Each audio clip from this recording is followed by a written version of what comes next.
Hey, ClevelandMoto Podcast number 462. Light them up, boys. Version. Hey, I'm drinking Shell's Deer brand, and to my left is Dan Kropke. the guy who brought it. you, Straight very from cool. Minnesota. Yeah, it is straight from Minnesota. And to his left, Steve, Sleepy. and to his left, Johnny McAttack. Johnny McAttack, and to his left, Pete Humphrey. wearing a Sub Pop shirt. Bad fucking ass right there. Yeah. And to his left, Chris Smith. and behind the bar tonight, Tom Pennington. Tom Pennington. So crazy today. It got sunshiny today. In Cleveland. Fourth winter is officially over. I'm calling it. That's it. This is it from now on. It's gonna I snow took the snow tonight. tires off my car today and put the summer tires Oh, on. we're screwed. There's going to be 2 feet of snow tomorrow, right? Yeah, that's going to be the kiss of death. You better go out and fire up your snowblower. Just make sure it's ready to go. I put that in the shed, too. Just to be sure. I know. Oh man, we haven't taken the snow tires off Merritt's car yet. We're teetering, but today was the day you would swear to God the city of Cleveland, everybody who owns a motorcycle got like a telegram or a bat signal. Take your bikes out now. About 8:30, 9 o'clock, you felt a little rumble going Yes. on. Like, are we having that one of those earthquake things? No, it's just a bunch of bikes starting up. Bunch of bikes, and on a Saturday, so everybody's most people are off work. Oh, and you can smell the lacquer, the varnish. Oh, yeah. Yes, you're good. The whole city had old gas haze, right? Yeah. They all fired them out at the same time. I had to take Merritt to the airport. She gone to San Diego for our artificial intelligence conference out there for educators. So I had to be up at 0400 and out the house by 4:30. Got her to the airport at 0500. Back to the shop. I haven't been at my shop at 5:10 in the morning since I slept there from drinking too much. And it was weird. So I just immediately head down. I know I got a bunch of people that want to pick their bikes up, right? And so I was head down and I got about 4 or 5 bikes prepped before I even called Renee and said, hey, you want to go for breakfast? Because it's going to be a very, very long day. And so she said, yeah, I'm getting in the shower right now. I can meet you for breakfast. Where do you want to meet? I said, well, fucking Jeans, because it's right next to the gas station. So I can be prepping bikes and not even worry about what time you're going to get to Jeans. Because I'm just going to, at one point, you're going to text me and be like, I'm sitting at a table and I will slide in and we're going to have the world's fastest breakfast. I can verify that because I was going to interview Brian. Yeah. And so I got off the highway and went to the Dunkin' Donuts in front of your shop. Oh, really? At 9:30. Oh, all the bikes are out. And I was like, why has Phil got all these bikes outside? I'm like, It's true. That's kind of weird. It is. And I'm like, the shop looks closed. I didn't see Tom's. I'm like, Tom's not working. Your car wasn't there. And I'm like, No, we had the whole shop pre-staged. Yeah. All the bikes were outside with the columns locked. On one of my gas runs, I stopped and Renee and I threw lunch or breakfast down our throat in the fastest way possible. Got back to the shop and it never slowed down. Nope. It was just just nonstop. And great, good news. We sold some bikes. That was cool. We got a really decent number of bikes that Tom had serviced. We got them picked up and gone, which is very nice. We need the space as much as we possibly can because our distributors keep sending us bikes. But was very funny the number of, like, while Chris was there, while you picked up a couple of bikes today, and while he was there, people just kept bombing in. So it was like, nobody's got an appointment. Everybody's just like, motorcycle. and I'm like, are you to pick up your bike? And they're like, no, I'm here to buy a bike. And you're like, okay. Fucking even like to better, hear man. that. That's cool. And in the middle of today's chaos, Let's turn that into you're picking up a bike. right? Yeah, let's Yep. do that. How quickly can you prep this? You'd be shocked at how quickly I could prep this. In the middle of all the chaos, our man Kurt Cousineau decided at noon that he wanted to trade in his Stella for a buddy. Now he just picked up a real Vespa GTS 300 Super Sport. Just picked that up the other day. Well, I think once he rode an 85 mile an hour Vespa, he was like, I don't need a Stella anymore. Mm-hmm. So he traded the Stella in, and I hot prepped him a Buddy 125 in Kermit the Frog Green. And I was still hot prepping it, trying to deal with customers. Every time I'd walk past his bike, I would do a thing to it. And then I'd keep dealing with the customer. And he was great. He was patient and the whole deal. And The Stella got a little stale. oh yeah, the Stella was a Stella. And this is a Stella that many, many years ago we took the OEM 150 motor out of, and we put a 200cc motor in and reinforced the transmission, changed the clutch and everything so it would just live its life pulling a sidecar around. Because his son was fucking super tripped out about the sidecar, just loved the sidecar. So that thing lived a good life pulling a sidecar for about 9,000 miles, right? Wow. Yeah. And so he sold the sidecar a couple of years ago and was just running the bikes the way it is. Now, for our podcast listeners at home. Liberated. Yeah, all of a sudden the bike got a 120-pound weight loss program. Well, when you gear a bike for sidecars, you're gearing it super low, right? You're gearing it really, really low. And it's a hot motor to begin with, but then geared real low, it runs out of gear at about 50 miles an hour, but it does not run out of revs. And this thing is very spicy, first and second gears. It becomes an exercise in like 2 strokes. When you allow them to sing, the front wheel gets real fucking light. Yeah. And this thing, first gear and second gear, is real fucking light. So I had just sold. Even my P125, Oh, yeah. it had a kit on it. I think it was a Malossi one. Yeah. Not a Malossi. We had a 166 kit in that one. Polini 166. And Yeah. first gear, wheelie, no problem. Second No problem. gear, sometimes. Yeah, they 2 strokes are happy bikes, right? And what I just thought was funny was I'm trying to get all this shit done. I didn't even have a chance to test ride his bike or do anything like that because he's my friend. I'm just like, I know the bike. It's going to be fine. Well, I eventually got the buddy out, and I got all these people coming in, and some of them, they want to fucking waste my time because it's a sunny day, and other people. But I think if you walked into my shop today and you had a half a brain, you'd realize this was not the day to ask dumb questions and tell me stories, because I was just no time for that shit. Kurt got his bike. We finally changed the plates on it, and I'm like, cool. I didn't even know his father's in the hospital right now on his deathbed. And the family's all at the hospital. The motorcycle priority is very strange. Like, he's like, I've been dealing with my dad dying for the past week. I just needed to get the fuck out of there. And I was like, I had no idea. I would have dropped everything. And he goes, no, man, it was just cool being here and being part of that whole thing. And it was what he needed. He needed to get away. And, his household is now, he's got a Buddy 125 for his wife to dick around with and his kid to dick around with. And then he's got the GTS. He's a happy dude.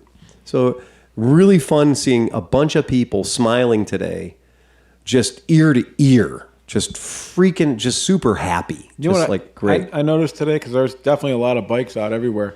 But out by me in BFE, there's pretty much one style of bike riding around. Oh, yeah, right? Yeah, and for real. You would not believe. That's your style now. That's right. It's my brother. But the amount of effort, the neck gaiter to the face gaiter to the leather bound goggles, but no helmet. No helmet. Like there's like 4 or 5 different acromounts that they're putting on down just to avoid wearing a helmet. Right. I'm Because like, a helmet was one move. yeah. A helmet's one You're move. It does accomplishing all those that, things. and it even protects your head. Yeah. And Oh, nope. They got like multiple layers of wind deflecting cloth on their nose and all this stuff. I'm like, Jesus. Don't want to have a lid, though. No lid. Even Cleveland attorney Tim Misney on the billboard's wearing a full face helmet. Right? Motorcycle? I'll make him pay. Yeah. That's it. He needs to send me a check for that right there. Yeah. No, So, Phil, tell him about the VTX guy that came in. Well, somebody left today without a smile. uh-oh. This was the VTX that got fixed? The one you were selling? Or Nope. Nope. Okay. Oh, No, good, no, good. that The guy VT that 1100 rolled in. Shadow, that's gone. Guy's super happy. Never been happier. But this guy rolled up, VTX painted with vinyl, just adhesive, right? Just laid weird thing on it. I wrapped it. It's a 2002, I think. Yeah, 2002 VTX 1300. Had a hard life, very hard life. And this guy shows up and he's got his cut on. So he's got this leather cut with a bunch of, fun patches and stuff on it. He had just bought it. He told me 3 weeks ago. That's the story, is that this bike is like, and if I would have said, here's $500, go buy the worst VTX 1300 you could buy, this would have been the bike. This would have been the one. And he's like, well, I'm trying to get it worked on because it's got the head gaskets are leaking pretty bad. And he knew enough. He talked to enough people that refused him service to know that his head gaskets were pretty bad. He didn't get that on his own. Right. Other mechanics have told him that. And other mechanics had also told him to come to our shop. And I'm going to find those guys someday. This tyranny shall not stand. But it brings up an interesting point because that motorcycle is 23 years old, 22 years old. And I can promise you, anybody out there in podcast land who thinks that I'm a dick for refusing him, come and work here for 2 weeks. Because if you think you're God's gift to motorcycling and you think you're God's gift to motorcycle mechanics, unless you have a fucking time machine and a system of pneumatic tubes that go from Japan in 2023 or 2002 to now, you are not going to find the parts you need to fix that bike. You're damn sure not going to find them in less than 2 months. That bike, wherever it goes, whoever agrees to work on it is going to be tripping over it for the next minimum 3-4 months. And this is not, the Ides of April are upon us. Tax day's damn near here. This is not the time you want to take a big, heavy, extra stabby bike, because this bike had all the stabby parts added to it, right? You don't want to be skinning your ankles on this thing for the next 3 or 4 months in your shop while it's taking up your favorite lift, right? And I tried to tell it to him in the nicest way possible without just giving him the whole, yeah. We had a dealer meeting this week in Cancun, and many things were shared. One of the first things that I can share is that our friend who's been doing this longer than I have says, very simply put, any motorcycle that is over 14 years old, we use the term, well, we don't deal with obsolete motorcycles. And if you look up obsolete in the dictionary, it's kind of accurate.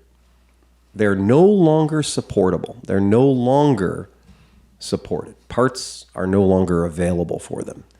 Now, if you grew up when I did, the Yugo became obsolete about 2 years after it was sold to the customers here in the United States. Right.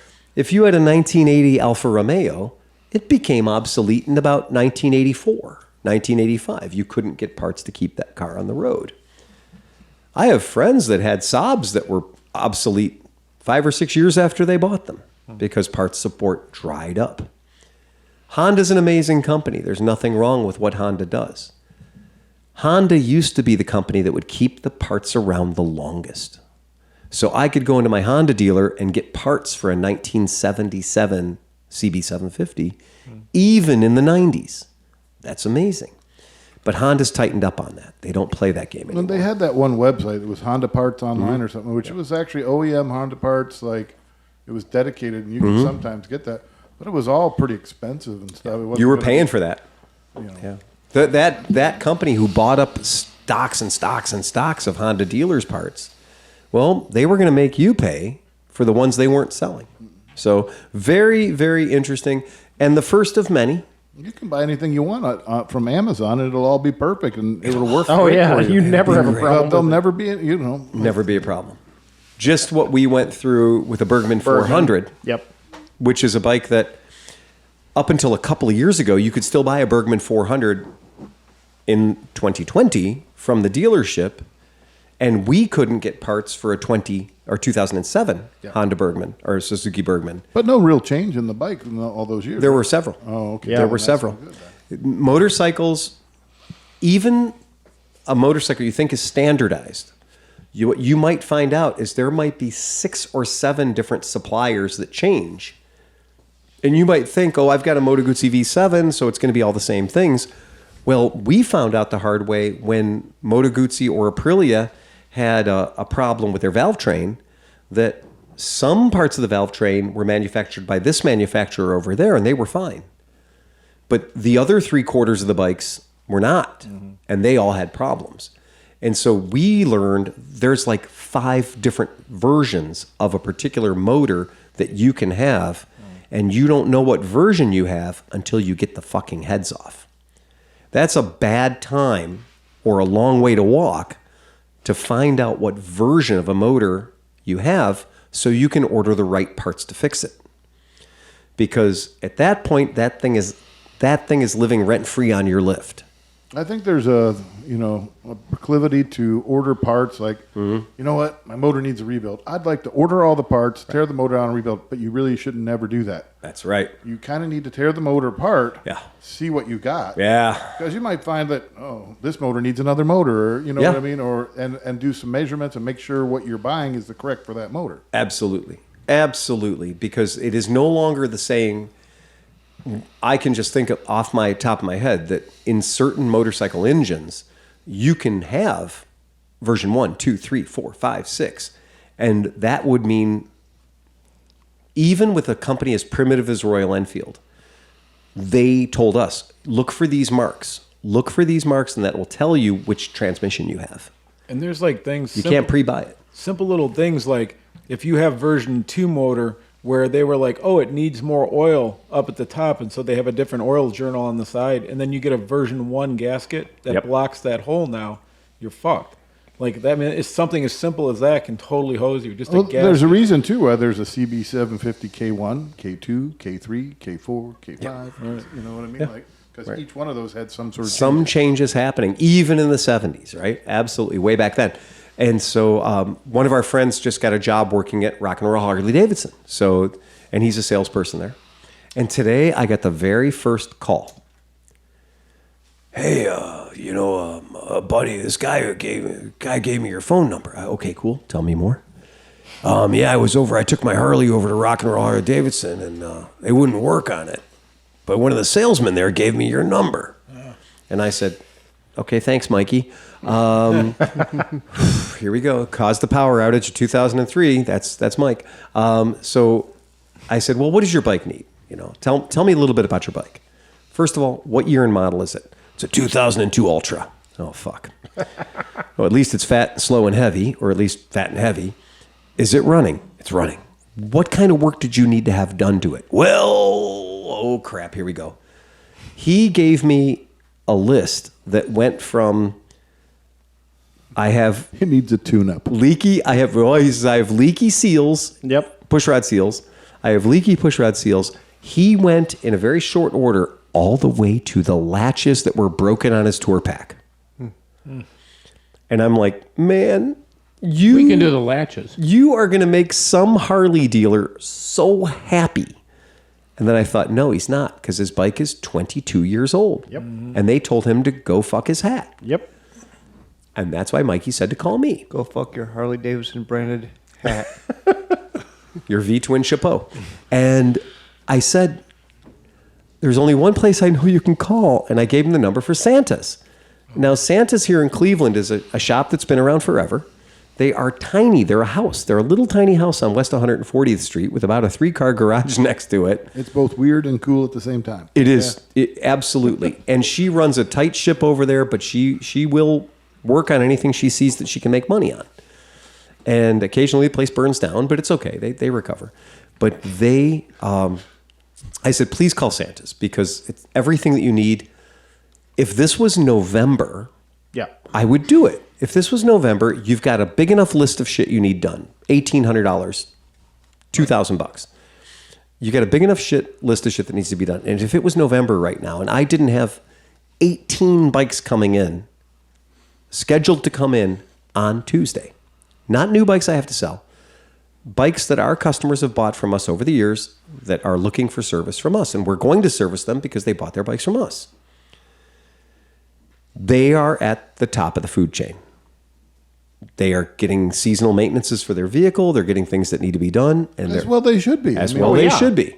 Because I sold them a bike X number of years ago, and I should support their bikes. We cannot take a bike in that's going to be a lift queen. Yep. Or honestly, just based on its size and dimensions, is going to be in the way of everything in my shop. I think you should start giving people like that my number. I'd be more than happy to work on those types of bikes. No, you're not. You know what though? This does present an opportunity. I think and obviously with any kind of a bike, Yep. it's almost too much to handle, right? Like for one little guy. But like, this is a perfect opportunity for somebody that's like, you know what? I know the Sportster really well. I'm going to do 833 and 1200 Sportsters and be known as the Sportster guy. Oh, yeah. And then you get a guy who's the Dyna guy. And then you get a guy who's the V4 guy. We had a guy last year for the past 3 years. We had a guy's card, and he worked on Harleys. That's what he worked on. Mm-hmm. He worked on them in his garage, loved his job, loved what he did. I gave that guy's card away to everybody. I bring me more cards. Just bring me more cards. Bring me more cards. And he didn't show up last year. I was like, that's freaking weird. But I don't know anybody in his chain of command. I don't know anybody that I can contact about his status. And this Harley guy that we had serviced previously brought his bike in. I was like, yeah, we can't do that. And I said, didn't we send you off to another guy? He goes, yeah, he died. Oh. And I went, I can't lean into that. Delzani. Will not touch bikes that are over 14 years old. Shit. And Why 14, not 15? well, okay. With Delzani, he's not saying the words. He doesn't have a print on the wall, I won't touch bikes over 14 years old. But he's very picky about what he works on. He's very, very selective about what he works on. Plus, he lost Bruce. Yeah. So now he's You do tires and brakes on just about anything because if you can get the tires and forks and stuff like that. I promise you, had this guy's issue been tires, brakes, I'm in. 3-hole oil change, I'm in all day long. When he left that, now this is no longer, we got the bike in and out in 4 hours, right? No, that's not this anymore. Now we're talking about, when we're talking about oil leaks in the motor, hold on. And I also would remind people it's a twin cam 88, which is known to have a lot of other problems. We have to be very, very careful. We have to be the supreme guardians of Tom's time and my square footage, right? Because there's nothing worse than right now, we got to play ziggy-zaggy every time we come into my shop. I got an MP3 over there, and I got a sidecar rig over there, and we got this bike in the hallway and that bike in the hallway, and we're waiting on parts for a bike that's been on the lift for 6 months, and we got to be careful. But how salty was he? What did he say when you said... I said, please, please, please call Santa's, because, again, I learned a long time ago. What my brain wants to say is, I told you no. But what I have learned to say is, I'm going to give you a recommendation. Don't say no. Tell them where to go. Yep. Right? Don't say no. Just give them a place they can go. Whoever's the last in the chain will be the asshole. That's all it is. And I hate to say it that way, but that is exactly what it is. It always pays to have somebody below you keep calling. Somebody further down the chain. Yeah. And when you run out and you're the last guy in the chain and you decide you're not going to do it anymore. You know what? There's a place downtown, good friends of ours run it. It's called Skidmark Garage. You can take your bike down, and for a small monthly membership fee, you could have a lift, and you could maybe just fix it yourself. That's what I tell everybody now. One of his bylines is fix your own shit. Fix your own. Are we going to fix your shit? No, we're not going to fix your shit. We'll give you the guidance and support. But we'll give you the guidance and support so you can fix your own shit. And that's what's excellent about Skidmark. Now, the phone calls that I've taken the past week, I think it's funny how a bad idea can arrive at you from different directions in 24 hours. Can you work on my Suzuki Bergman? What year is it? Oh, it's 2006. No. Well, but you haven't even heard what's wrong with it. No, I'm not going to. Well, but it's okay. It's really easy. It shouldn't be any big deal. It will be a big deal. Something that was really easy got our lift clogged up for about a month, right? While we were waiting on parts that don't exist. Yes, that's right. There are certain pieces for that bike that we couldn't get from Suzuki. And I had to pull I don't want to do this, Sleepy, but I had to order parts for that bike on eBay/Amazon, whatever. And I looked at the package and I went, please don't be the belt that Sleepy put in his ATV. Right. Please don't be, because it came from the same place. Oh, yeah. And I was like, please don't let this fuck this bike up. Because Tom's going to go through all the trouble of doing what you did, put everything on, make it all perfect, and then realize it doesn't fucking work. I had no option. I could not get Suzuki parts for the goddamn thing. So I had to buy. And it wasn't like there was one guy like, Crazy Jim's House of Suzuki Parts that had, all these fake Amazon parts. No, I had to go to Amazon for one part. I had to go to eBay for another part. Some parts showed up in 2 days. Some parts took over a month. If Malossi doesn't make a belt for it, right, you got a problem. You do. Because Malossi makes belts for everything. Everything. That's right. But there are clearly parts, there are clearly versions of certain vehicles that Malossi, for instance, said, we're not going to do that. There's not enough of them. You know what, though? I also blame scooter companies and ATV companies, all these companies. Yeah. Like, the area for CVTs is pretty much the same. Why do these dick knobs have to have, like, this belt needs to be... 1 millimeter difference. Yeah, like, and it won't work right. Yeah, it's like, just centralize that shit. Like, every CVT from, like, 200 to 600 cc should all use the same fucking Every belt. John Deere lawn tractor, every Cub Cadet probably uses the same belts to run the blades underneath it that they've used for 60 years. Yeah. Right? Because you go into one tractor supply company and they've got, like... You go literally to Tractor Supply Company. No, it's an ass fuck. Well, you get up there and they have belts and they say, okay, what size belt you need? I need a 620 by 80 by 80 by 30. And they got a belt sizer on the wall and you put it in and you measure your belt. Which is funny because Dayco actually makes a belt that fits the old BMW belt. Oh, you can literally walk in and buy a Dayco one from Napa. Sure. Well, that's what it should be, it should right? be. And variator belts should be like, Gates should be like, hey, we're Gates. That's what we do. We make variator belts. And we have every known variator belt size on the planet. Type in your year, make, and model of whatever you have, and we'll give you the exact correct belt. And I promise you that should exist. It does not exist. And if you be very careful in the things that you buy, people, because sometimes a sore dick deal could fuck you. I learned that lesson with the Mitsubishi Outlander I bought, the 2010. There were I bought it without really looking the shit up. Yeah. And then I just had a simple exhaust leak, but it was the kind of exhaust leak where it wasn't like in a place you could just buy a pipe. It was like between a collector and a cat, all this other shit. You look it up and there's only one. It's only Mitsubishi and it was $2,100. And I was like, I'm not doing that. I ended up, and I couldn't get it, whatever. But yeah, now I make a habit before I invest time or money into something that isn't like something dumb that's, like whatever. Like something I'm actually going to buy and like put money into, like a good new bike or something. Yeah. You're looking up parts, man. It's important. It really is. That's why every time you see a Suzuki Bergman on Marketplace, it's $1,200. Right. Because somebody else already told them. Oh, yeah. Okay. I won't work on it. Well, and it's also why every time you see a Honda Interceptor or a Honda Magna or a Honda Sabre, any V4, and they're like, "Oh my God, I can't get hurt on this deal. It's an $800 bike. You can get hurt on that." Yeah. It's a good idea to buy one of those 20-year run bikes, KLR 650. Oh yeah, whatever. They made those for. But then you run into the different and various model changes between the early and the late, and the early late, and the early late early. Yep. But a DR 650, I guarantee. Oh, DR 650 never changed. Never changed one iota. And that's a great suggestion for being like, I wonder what motorcycle is going to be really, really easy to get parts for in the future. I would dare to say like a Honda Reflex. Sure. I'm pretty sure. Cockroaches of the motorcycle world. Yeah. You're talking about the motorcycle reflex, not the scooter reflex. Scooter Reflex. Yeah, the scooter reflex. Oh, those are garbage. Well, it's like the. I'm sure people would argue with you on that. Well, because I know a lot of people that got over 80,000 miles on that garbage. They outsourced that to Linhai though. Was the thing. So the early ones are great. Yeah, that's. And then the later ones, I had a reflex for a while, and man, I tried everything to get that thing to work. There are, as with anything, when it starts out, it's a great idea, but then they go, how can we make this cheaper? Yep. And if you watch things and you see, like, how do they make this cheaper? To murder the whole scooter thing, because I hate when we just stay on scooters. Yeah. But I had a cat call my shop the other day, and he goes, hey, you guys work on my Honda? I need a lot more information. It's an 86. Not looking good for you. Right? It's a 250. Looking worse for you. It's an Elite. Oh, you have an Honda Elite 250?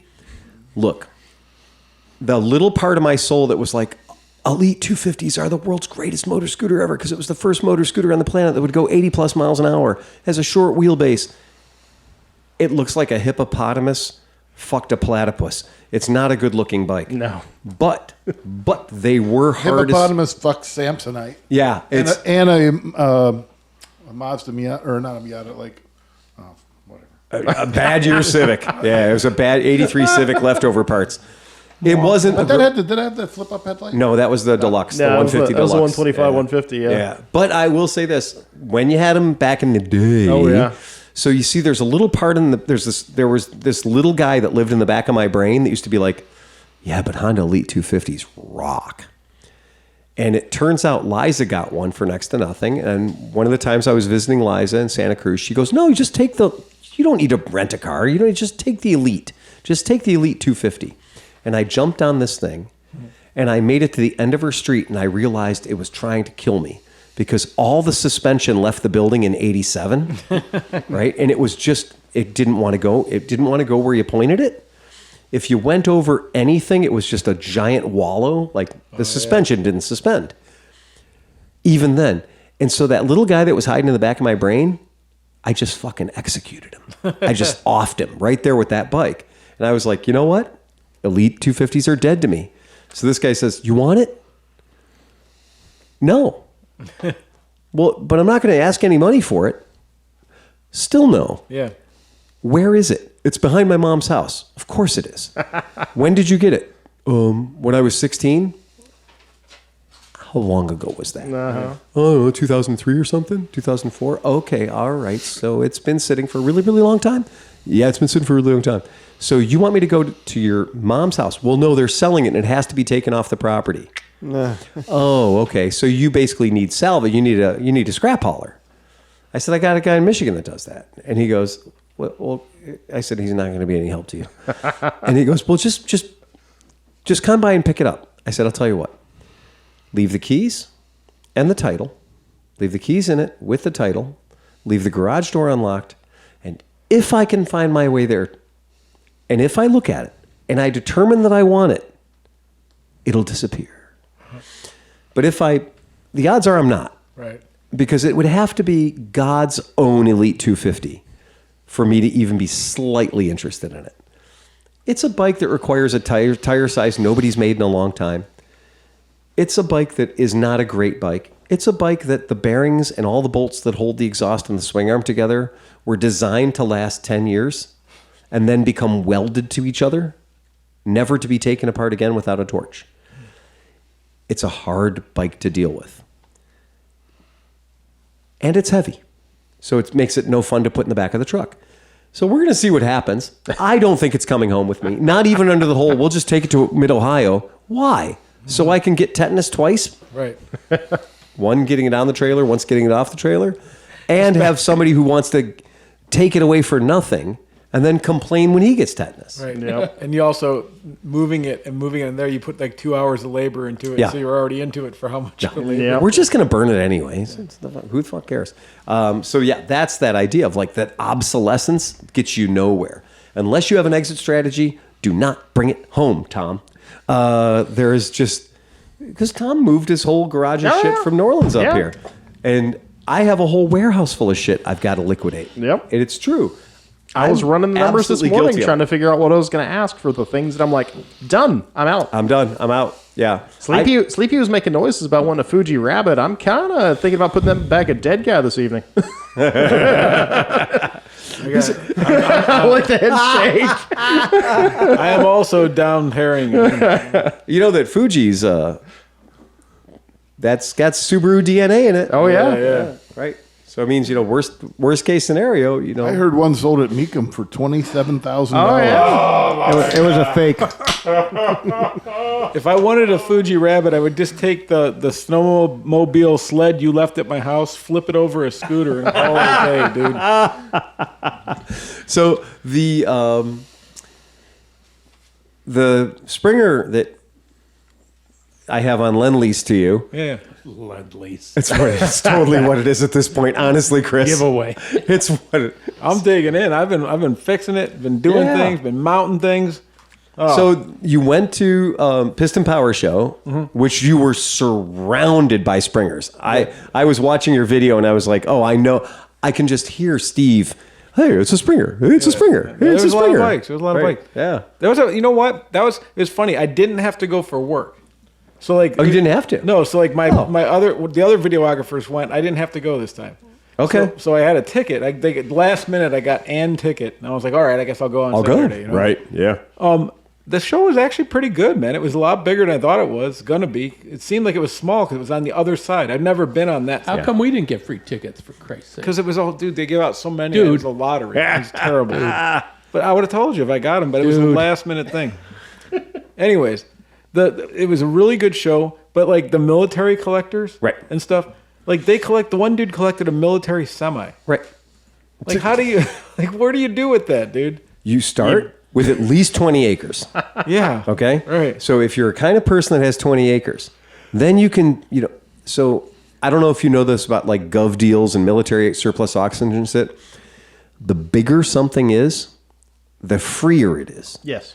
So, for instance, 32, 33 feet long Airstream trailers are almost free to take off people's property. Even though they're Airstreams, they're still almost free. You get a short little sexy 16-foot Caravelle or something like that. Oh, no, it's 35, 40 grand. Oh, you get a Bambi? Oh, big money. Big money. But you get these big giant ones that have been holding down daddy's plot for the past 30 some odd years. People are like, if you can get it out of there, just take it. Put it in your pole barn. Right. We've already aimed other implements at it, and it's up to the floors in mud. Good luck, get it out of there. Yeah. And military equipment's the same way. If you want to buy one of these giant 5-ton Oshkosh trucks, right? The military took all of our taxpayers' money and built us, these amazing multi-fuel vehicles. That's great. But you got to have a lot of property. I was going to say, because I would like that conversation. Like, babe, I'm going to branch out from motorcycles. Yeah. I'm going to start collecting 45-foot long military rocket launching. Oh, yeah. I have the Stuart Stevenson trucks that the military used most recently that are cycling out. Oh, I could buy one of those cheap. Like, get a command center where it's like a mile long. Yeah. 3 rooftop air conditioners and stuff like. It's ridiculous how cheap Humvees are now. They dropped down to a point where the military was still selling them with road titles. Yeah. And they had dropped down to the point where they were $2,200, $2,300 a piece. But you had to go out to a place in Texas and cull your way through 100 ones that had the parts stripped off of them to find a good one, right? So it wasn't just like pull trigger, that's a good running truck. Because the motors in those were fragile, is a kind term. But the military got in trouble because these things are not fucking safe on the freeway.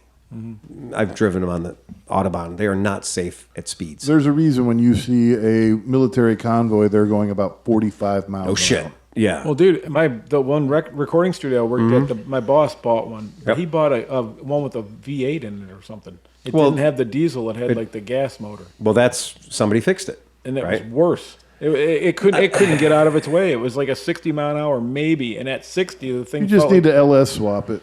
Yeah. Well, okay. Not to turn this into the Humvee podcast, but I have a certain amount of experience with these. And I promise you that when the military finally, when our United States government said, we can no longer sell these to people with on-road titles, there's a reason for that. And that's because they don't handle safely. They're too goddamn wide.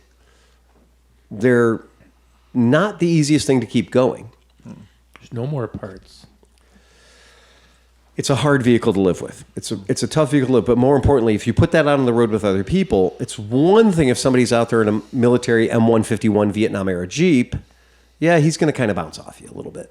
But a Humvee coming at you with no brakes, or a Humvee coming at you that can't turn or can't stop, that becomes a problem for everybody else in their very thin-skinned automobiles when that's hitting you. And they did. They took away the on-road certification of these things so that guys were buying them and they were, they're like, okay, well, I'm going to buy this Humvee that's actually in decent shape, and I'm going to buy that General Motors Hummer, Humvee, whatever, and do a title swap. So people are trying to figure out all these ways to put good ones on the road because there was a limited period of time where they were actually coming with titles. Mm. Yep. My nephew just won a shooting competition. He's in the military, and he's the gunner on a Humvee. On a Humvee. So, and now you're not out the top turret. The turret is an automated turret. You sit in the back seat. It's power turret. With joysticks, and he's a video. And so he just took Top Gun at a competition. Oh, really? was very stupid. They're doing a lot of that. So they're using a lot of tank chassis and Like a stuff. coax gun. And they're literally turning the turrets now from being the big turret where 3 people would hang out, now into being the people are down in the hull of the tank. But it's a Humvee, so Yeah. he's in the back of a Humvee. Where he's in the back of the Humvee. that has a automated machine gun turret on top. Yep. Just- Oh, it's all joysticks. No, it's great. Yeah. But nobody wants to stick their ass up on top of a Humvee. No, it's a great idea. Right. Because I've been up in the top of those things before. They offer 0 protection. And they're like, oh, it's up armored. It's fine. I'm like, oh, great. So that means I got a 1/4-inch steel plate going around me. That's cool. That's going to work. Because nobody's ever behind you or next to you, ever. So, yeah, kind of an interesting thing. Military surplus stuff is real tricky. I've been through a bunch of it. And I don't know today that I would run out like some cool old Chenoweth dune buggy or something. That'd be fun as fuck. Like I'd be all over that. But I even went through a Cuck V, like the Blazer. When That's we were one in the of the more military. reasonable things you could buy. Oh, the Blazers were great. The pickup trucks were great, but those were civilian vehicles that were just And if you're not happy lightly with militarized. the crappy diesel that's in it, you can just swap it out for a Chevy 350 for almost no money. And Exactly. it'll be a decent vehicle. Yeah, I agree. With Totally Dana fun. 60 axles. Oh yeah. But Oh, yeah. at the show, to end the show thing. Yeah. So I looked around the whole place and everything like that. And there's that one kid, Dan or something. He's a chopper kid. You Yep. know, he's I know always- Dan. Yeah. Yep. So he's also into the hot rods. Yep. He's part of the slick weasels or slick something like whatever. The car club. Car Club. But man, dude, everybody else. So like 5,000 hot rods, all looking like ZZ Top, whatever, right? Like just all cheesy, corny, bunch of old dudes. Like like the only hot rod part about them is like they have the golf tee that says hot rod on it on Saturdays. Like they just went to the magazines and just cut it out, whatever. Sure, You yeah. go into that back room with his dudes and Right. like that whole slick, whatever it was, Right. hot rod team. They were all like full on legit 50s like hot rod racers. Like everything was to the T. Like it was so rad. Like there had to be 40 cars all completely period correct, or even like period correct, or just like cartoon version of period correct in some ways, but Yeah. badass. Like Oh, yeah. not there was no fancy paint on any of it. It was all just awesome. You know what I mean? That's Just- cool. Yeah. No painted bumpers. I can't stand painted bumpers. Like, it should have been chrome, but you've painted it all yellow. Canary yellow. Yeah. No, those dudes, those cars, a whole bunch of Willies. Like the big old fat Willies, the big fat ass end. There's nothing Steve likes more than a big old fat Willie. Especially when it's a little rough. But yeah, no, those guys were cool. That dude runs with cool, like all those, every single car in that back room was If you fucking stay around awesome. Summit long enough, somebody's going to make you say Willis. Oh, yeah. Willis. Trust me. Yeah. I know. That's a secret handshake thing. Yeah. That's one of those ones where he wasn't a real car guy because he said Willies. Well, whatever. I know, believe me, but I'm know. telling you, I grew up around these assholes. Yeah. But isn't it Willie's? Isn't it an apostrophe S? Just Willis. It's not Willis. I promise you, Yeah, he's probably right. I That's Willis. promise you, it is would be it is just a dick measuring thing. I get you. There's no apostrophe on the car. I just like the cars, though. They're my Right. favorite. They're They're badass. Yeah, it's Yeah. pretty fucking cool. The car shows thing. When I was watching your video, it makes me very happy to see it hasn't changed. No, it's nothing. the car. It's a piece of rope around it. It's like you said with that Corvette. Sometimes you can have a very normal car, but the more flair you Shit. put on it, Yeah. That guy had emptied out a thrift store, the whole thing. and he brought the whole thrift store to put on and around his But let's talk about the car. C3 Corvette. Yeah, it was an 86 Vet, which there's nothing wrong with that. I liked it, the Vet. But like it wasn't a car show car. It was God, it was not a car show It was car. just a car. But he brought a trailer full of like stuff he got at the thrift And shop. like for some reason he had the car on a lift Okay. and then a caution sign Right. and then smoke. I don't even know. I have no idea where he was going with that. But here's the other thing. Some people put a lot of effort into their dioramas. They do. There's more? Oh, there's more. One thing more. It's just funny. One last thing.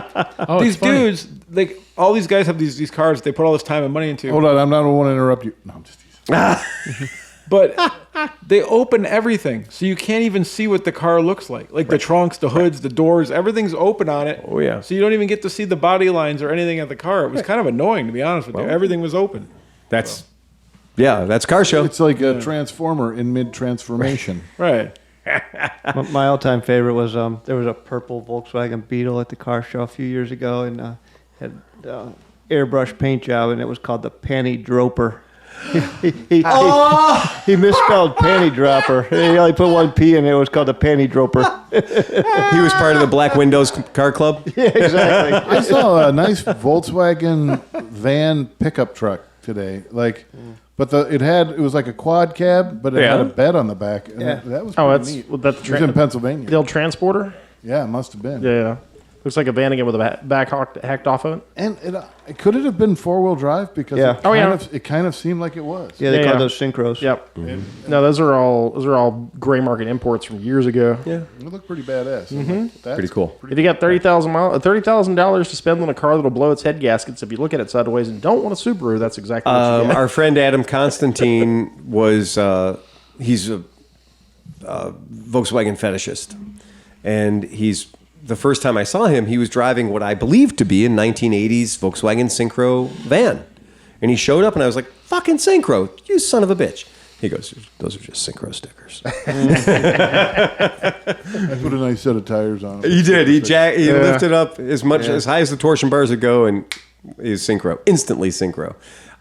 So is there some talk about thievery? And Yes. I wanted to bring this up because talking about Adam, his Honda Element was parked in front of his house in Westlake, legally parked, broad daylight, 1:59 p.m. in the afternoon.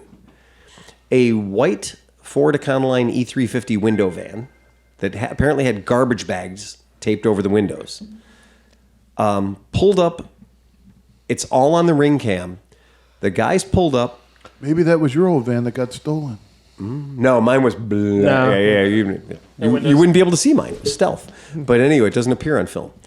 But the one guy jumped out, and I guess the guy jumped out, and on the ring cam, it was like 51 seconds. Oh, yeah. They had the cat, and they were fucking gone. Broad daylight, Westlake, Ohio. And that is like... And it's like, that is a place where bedroom community, nobody would ever think in a million years that, but how quickly they can operate, how quickly they can do that. Now, you guys were saying there was a follow-up to that story that the juice wasn't worth the squeeze. What were you saying, Dan? Yeah, I think Adam posted it that Okay, I he didn't see that. took it in somewhere and He took it to Ryan. Okay. And Ryan looked at it, and then he said, he posted, Ryan said, hey, dude, don't worry about your cat being stolen because they stole about $8 worth of scrap metal because that cat, because he could tell by the pieces they cut, was like a generic, fake cat. It was a test tube. So, so the thieves didn't get anything. So their effort Okay, but here's where I'm going to play back. Yep. Regardless of the profit the thieves made for being stupid. Right. Okay? Still sucks for Adam. The cost for Adam to replace it and repair it. Right. Still sucks. To pass an e-check with an Element is bloody fucking expensive. Yep. Because they do not use Rock Auto shitbox O2 sensors. The Lambda sensors are fucking expensive if you want your computer to not throw codes. And even the shittiest catalytic converter you can put on there that will cause you to pass e-check and not throw codes is going to be about $450. Yep. So regardless, Adam went from having a vehicle that did pass smog to a vehicle that can't pass smog. And no matter what horrible fucking piece of shit the thieves ended up with, Adam's going to be out $700. Well, no, yeah, he wasn't taking away from that, but he was just saying, just to make you feel a tiny bit better. I think when mine got stolen, because it got stolen in New Orleans, which is like saying, well, okay, you woke up. But I had 2 brand new Honda oxygen sensors. Yeah. And it pissed me off more that they stole the oxygen sensor than the cat itself. Because you mentioned that earlier, too. Because the O2 sensors, I think, are about $300 a piece from Honda. Like, they're not cheap. Well, have you seen... The insurance company gave me we've looked it up. We're going to give you a check for $500. Right. Well, the cat itself is $1,800, I think, from Honda. And another $3 for the... Oh, yeah. They're not cheap. Damn. So I've got Bosch high-end sensors in mind, and it still triggers the code. It does. Yeah. Have you seen in Europe, guys were stealing Porsche and all the high-end the headlights. just ripping the metal and pulling the headlights out. And they're like, well, who's buying headlights? And they're like, you got it wrong. The headlights in the new Porsches and stuff, the LEDs are so intense that the weed growers are stealing the headlights and using them for fucking weed lights. So they're not even going to stay in the automotive world. No, because they're free grow lights that would cost them thousands. That's how good the LEDs are in the Porsche headlights. There was a period of time in San Francisco when if you owned a motorcycle, a multi-cylindered motorcycle, BMW, Moto Guzzi, Honda inline 4-cylinder, and if the spark plugs were visible to bystanders, they would go up and they would break the spark plugs off. They would just break the spark plug off. They wanted the insulator for smoking the cracks. Yep. So that it wouldn't. And then somebody else said that they were also breaking them off because if you had that ceramic, you could throw it at a car window and it would shatter the car window and break into the car window much easier. Since there are, spring awls and shit like that break car windows even better, right? I'm pretty sure that they were probably using them as insulators for smoking the cracks. But I thought, what a where are we in the world that somebody's going to break your ceramics off of your spark plugs on your external cylinders? And my buddy, The answer is Cleveland. no, my buddy goes, I came out and I started my bike up. My bike was running like dog shit. And I was like, what's going on? He goes, my freaking spark plug leads are hanging off the side of it. I was running on 2 cylinders. He got a CB750. He goes, I'm running on 2 cylinders because some fuckknuckle stole my outside spark plugs. And I'm like, why would they steal your spark plugs? I thought they'd stolen his spark plugs. Yeah. And I was like, no, they just broke them off. But more harm than anything else because now the center electrode's all bent up and you can't get your spark plug wrench on them to take them out. Mm-hmm. And you're just like, God damn it, the fuck, man? Why do people, First of all, how jacked up are you to be like, you know what we need? Ceramic. My fingers keep getting burned on this all the time. I should invest in gloves? No, I should steal ceramic spark plugs. Too stupid to go to any house that's been burnt out on the east side of Cleveland and grab some of the knob and tube out of it. Perfect crack pipe. I can tell you from experience. I did look up in OEM Honda's OEM Honda Element Lambda sensors. The best price you're going to see is about $160 per. Yep, and that's come down since mine got stolen. And that's why it's like such a fucking shitty thing to do. Right. And keep in mind there are 2 of them. Yeah, right. There's an upper and a lower. Yeah, and when mine got sawzalled, when they took mine, they cut the world's dumbest cut. They just did it they reached up with a sawzall with probably a 12-inch blade on it. Yeah. And they cut at an angle nobody could weld anything to ever. So I had to replace the fucking header. Yep. And it's just the job never stopped being expensive. Because then I also found out when they were up there, they went through one of my transmission lines, my transmission cooler lines. So these guys, in the interest of taking a cat, they cut through a transmission line, they cut my header pipe off diagonally, which meant there was no option other than replacing. Because I was like, okay, I can take the header off and I can take the header out and I can weld it up and put a new flange on it. I was like, no, if I'm going to do that, I might as well fucking just replace the goddamn header. So Thank God these guys aren't surgeons. Right. No, but let me say something here. So everybody's worried about these dudes doing this. Right. But there's millions of them. There are people running everywhere. Right. But who's buying them? That's the guys who should catch a fucking bullet is what I'm thinking.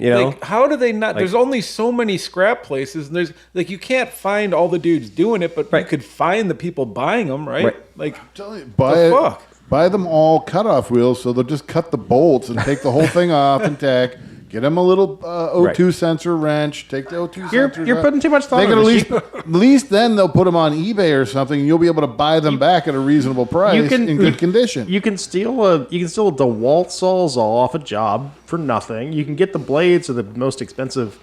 If you're even worried about it, Tom, for you $5. criminal. Tom, that's what the guy used to take the fucking header off my absolutely. element. Just say we need if to he would give have them cut the proper tools for the job, and then they won't fuck things up. They'll just sell that for more He crap. had the proper tool. Yeah. He made the cut 3 inches upstream. Mm-hmm. So because he made the cut in the wrong spot, he cost me an extra $1,200. Yeah. Had he gone to a class and learned that the You only had to part get out of of there in 51 seconds. Yes, Okay, but- so we'll give them the but I tools. could have cut it faster going where you should have gone We'll give instead of them the- going way up here. So you're saying we need to give them the tools and have a class. And Well, they whoever just- shows If up, you want at least a tutorial, whoever shows up gets 2 behind the ear. So the moral is buy a lowrider and lower that fucker down to the street when you park. So that was where I've well, you're apparently seeing people have built cages and stuff like God, that, yeah. rebarred the shit out of them. Yeah. The other joke is you take can weld a- $100 bills under the car, and then they take the $100 bills and your converter. I swear to God, the second I got my F-150 and I was like, I got a new truck. That's great. And I was like, oh shit. And I looked underneath. I was like, God, there's a lot of catalytic converters under there. Right. And I was like, what? I swear to God, Ford is just trying to support cat thieves, right? Cat burglars. And so I immediately was like, okay, well, this is going to be a problem because, they like F-150s because there's a lot of them. They're new and they're easy to lay under because they're tall. Yeah. Maybe Right. they'll just look at it and be like, whoa, this is too big of a job for me. This is going to be a lot of work. I'm out of here. Well, that's why- I want a quick $20, not fucking The cage- 2 hours and $500. Yeah. The cage is a good idea. I see no problem with the whole cage concept. You could have an aftermarket company that does stamp steel little covers with security bolts on it. Right. Sure. Yeah. Find That's the right it. mounting So I've been on all the websites. People are selling cages. I was like, I'll just cobble one up. I'll throw one together And myself. you know what? Some dude's going to get mad and be like, you know what? Fuck this guy and cut it anyways. And now you just have a cut muffler inside a cage. The dude that tripped Right? over my Versahall and got mad that he tripped over my Versahall and smashed my window out. So because he doesn't look where he walks, he got pissed off and smashed my window out, right? Yeah, that's my point. Right. Yeah, that's it. So we solved a problem back in the 80s with people stealing batteries out of cars with super glue and razor blades. Right in front of the hood latch. Oh man, ouch. We in the 80s we had a thing in my neighborhood where everybody chained their hoods closed. So you'd get a section of chain and you put a padlock up under it and you'd chain your hoods closed. And that was great until you drove shit boxes like we did. And then you're like, oh fuck. Son of a bitch. And you're like, oh, where's the key? And you're like, okay, I got the key. Great. I got the key for the master lock. That's cool. Then you realize, no, we're in the King of Salt. Like that master lock became a fused element part of the chain exactly 2 weeks after you put it on. Yeah. And so There are you're like, locks great. in the Titanic that would work better than that lock. Yeah, no shit. Right. Now I need a sawzall. Wait, I know who's got one. That's it. Yeah. My neighborhood growing up, batteries were just disappearing out of cars. And now it's cats. Now it's catalytic converters.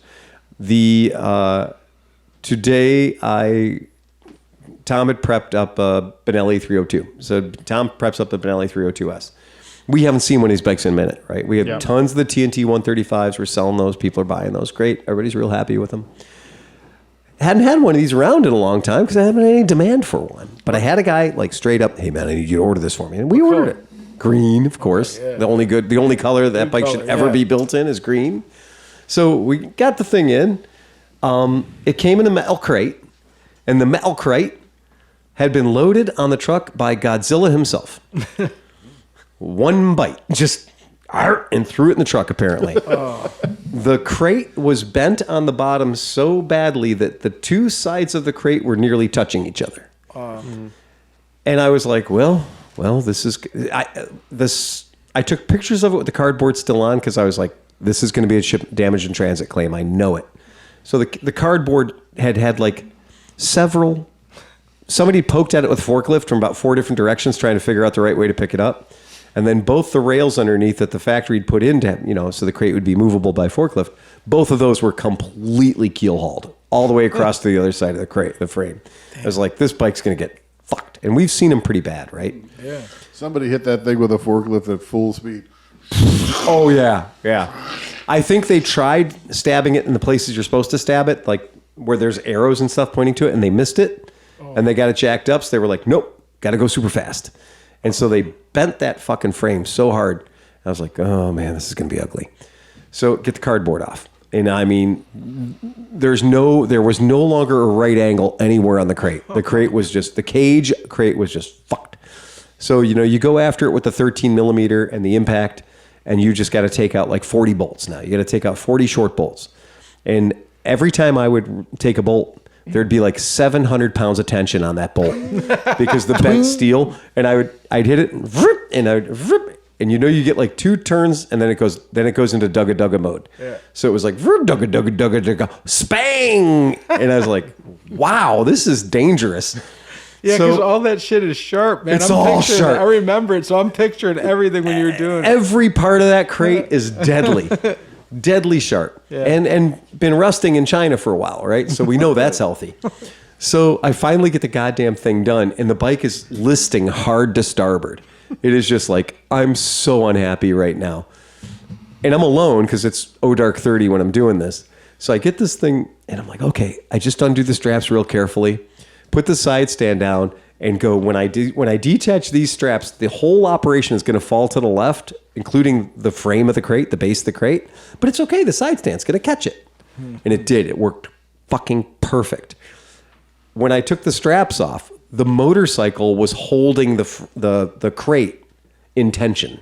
So when I took the straps off, the crate popped off the motorcycle magically. And I'm like, okay. So I started inspecting the bike for damage going all around it. It was fine. Yeah, it's pretty impressive, man. It was fine. I don't know how you scientifically engineer a crate so that the crate absorbs all of the damage. When I got my Buscadero, I think I'm sorry, but they're doing metal. You know what I mean? That's why they're doing angle iron crates. It's not just cardboard or wood or whatever. That shit bends. Same thing, dude. When I got my Buscadero, it looked like somebody fucking hit. I mean, it smashed. Like I took video of it. Right. Like, this thing's going bad. The bike's going to be fucked. Yeah. The bike's and I gonna opened be it, fucked. and like it bent right around everything. Like, like the one point of the V was right by the fork and the header. And it stopped, but like nothing was touching. I couldn't believe it. I was very surprised. And then Tom prepped it, got everything done. I took it out for a ride today, and I was like, man, okay. If it pulls, I'm not surprised, right? If it's tweaked, I'm not surprised. Like one of those things you did in a high school physics class where you try to throw an egg out the window, but you have to like make some kind of container. Yes, and everything is going to break except for the egg. Exactly. Like you want all of it to break except for the egg. It drove perfect. It was great. And then I realized I fucked up because it's a bright sunny day, and I parked it out in front of my shop. Oh no! In front of my truck, pride of place, and it's bright green, and it looks like a sport bike. Do not put a bright green sport bike in front of your shop on the first sunny day of the year. Oh, that did not end well. I was like, what is going on with my shop today? This place is hot and cold running assholes, and none of them have a penny. And then I realized, I looked out in front, and I was like, oh, bright green sport bike in front of my shop. That is not what we do here. Swapped it out, put an orange Stella out there, solved the problem. Just instantly. It was like somebody turned a valve off. It went from being like, it went from being 23-year-old dudes with not a penny in their pocket to being old white men. Just changed the whole the dynamic of my shop instantly. It's crazy how fast that worked. That's funny. It's pretty cool, man. I dig it. So you picked up the monkey. And what else did you pick up today? Did you just get the monkey today? Yeah, I got the Janice. You just got, okay, yeah, you got the Janice yesterday. Okay, that's cool. Monkey get the new shoes? Monkey got new shoes. Monkey got new shoes. I was very surprised at how well that worked. It saved him a ton of money. But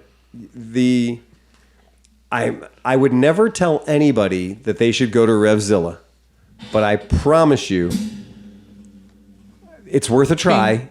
Find the actual fucking part number in the parts diagram for the tires on your bike. The part number is not V rubber 130 80 by 12. That's not the part number. The part number is 1, 2, 3, 4, 5, 6, 7, 8, 9, 10, 11, 12, whatever. That's a Honda part number. It's a big old part number. Look for the tire based on that. I started doing other stuff. I started checking other things like oil filters. Like, you should buy oil filters from, High Flow Filtro or wherever you're going to buy from, and you're going to buy model number air filter 123. But Honda's part number for that air filter or oil filter is a nice big number, nice big fat juicy number.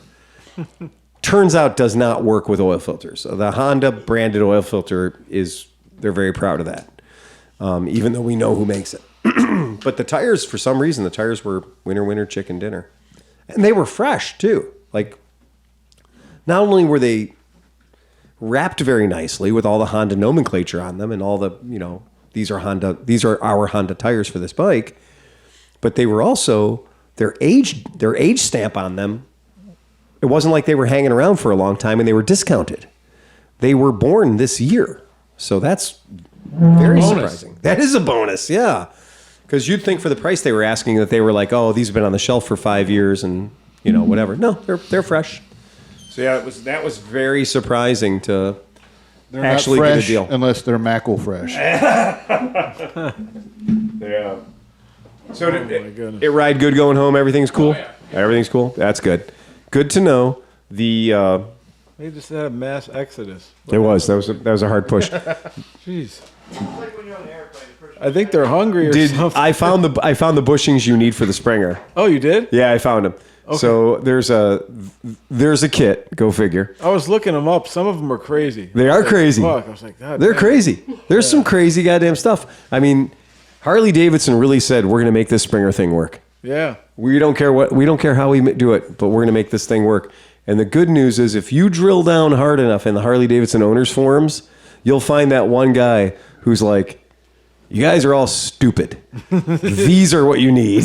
And I found that guy. Okay. And the guy's got part numbers and the whole shooting match.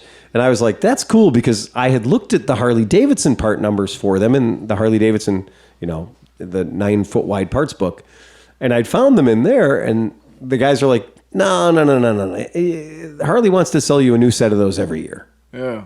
So buy these ones over here that are for industrial applications, and you'll have much more fun with them. Sick. I was pretty excited to find those. Like, yeah, that's pretty good. And I found some other stuff while I was wandering around. I started to watch some videos. I'm trying to learn the process. I'm figuring it out, because it's not a normal fork, man. That's a whole Springers are springers, man. Yeah, it's like a whole thing. Springers are funny. I've had Springers on a couple of different. I had Springers on British motorcycles I've owned in the past, and I've never owned a Harley Springer before. But I figured it was all the same, and I realized it's not. Mm-hmm. It's absolutely not the same. Yeah. Yeah. I was doing some reading. I think the actual little shock on it, they go bad pretty quick. Oh, do they? A few years and stuff. So that can make it all bouncy too and stuff. My problem was it wasn't so much that it was bouncy. It was that every time I would hit a bump or anything, the noise involved was a series of different clanks. Yeah. So it wasn't just like a clunk, you've got a fork problem, you might have a clunk, clunk, clack, click. This is like clunk, clunk, clunk, clunk, clunk. Every time you hit a bump and you're like, I can't live with that. Yeah, and I think it pulls to the right a little bit too, from being loose, just a tiny bit. Or it might. Yeah, it might. I'm wiggling on it. We're gonna work on it. Yeah, I'm pretty excited about it. I'm excited you're doing that. I think it's cool. Yeah, I think it's really fun, cool. Man. Yeah. The simplistic. It is pretty interesting to see how simple Harleys are. Yeah. Compared to like you look at a 3-cylinder bike with all the injections and all the stuff under the seats and everything. This thing's just sitting there. You're like, oh, there's a cylinder. There's your injection unit. Yep. Did you spend any time looking at that cruise control up on the handlebars? Oh, yeah. Okay. That is let's make this project harder than it needs to be.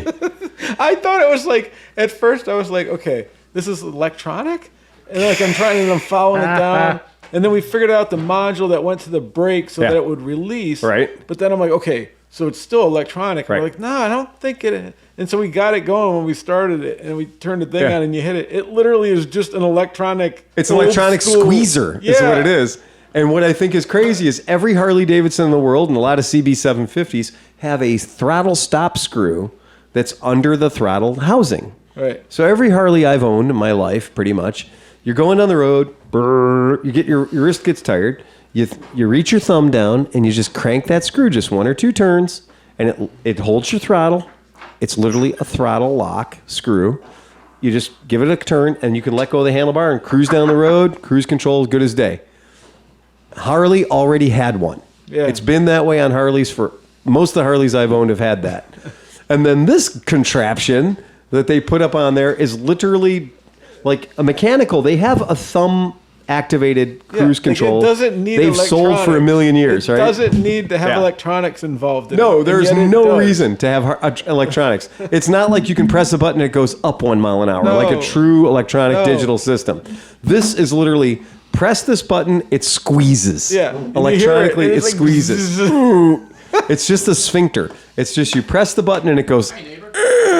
I would really like to see what it's doing in there. I'm not kidding. I think it's just rotating a cam that's like wedge shaped. So I think it's just rotating it like a wedge shaped cam just a little bit.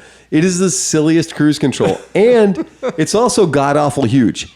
So in a motorcycle, it looks like it would match a watch. Like if you had like a big watch. Yeah, you know? When we were kids, we had this thing we'd put on the handlebars of our bikes, and we'd grip it, and it would go. It's kind of the same thing with Harleys. Actually, you go right. And this thing's sitting up there, and it's like a smaller version of that, and it's chrome plated in the most Mickey Mouse fashion. Yeah, it looks like an '80s transistor radio, and it is just sad. But the dude who originally put that together fucking loved it, though. Oh, yeah. Because to change the bars and stuff on it, that's a project. I know it is. Everything is like he ran all the wires through the bars, everything through the bars. Yeah. Those big 2000s big dumb bars.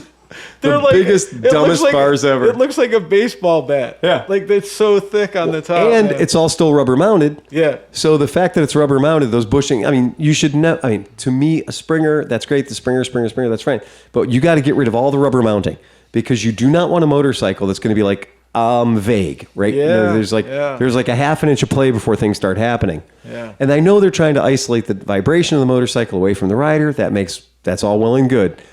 But I promise you, getting rid of anything that's rubber in that system is going to make that bike better. You know it works, though, because the mirrors, you can see out of them. Like, right? Like the things are, and the mirrors are just chilling. But the mirrors are level? Yeah, they're just chilling. So they've figured out a way through the right softness of rubber, which it's very soft. Yeah. Because you're trying to move the bike around the garage, and you're like, you turn the handlebars to full lock left, and then the handlebars catch up to the forks. Yeah, no, there's definitely... They're about a 2-inch delay. Yeah. So there's basically 2 limp dicks in there. Oh, yeah. Oh, God. And I think I got to try to reset center. I think it's like a little off. It's getting there. We're getting there. It's just slow. We're just figuring it out. Welcome to Harley. Yeah, that's it. Welcome it's to all the world. Precision engineering. It is all the precision engineering. You know what? I give them credit though. Like I think Harley did this. If it needed to hold 10 foot-pounds of strength, they said just put a 0 on the end. Right. 100 foot-pounds. Everything is so overbuilt on every fucking thing. Engineer by a factor of 10. Yeah. And it'll never break. Right. Because they've seen who some of their riders are. That's why Harleys have, like, you're like, what's the weight capacity of this Harley? Infinite. Yeah. If you fit on it, you can ride it. Right?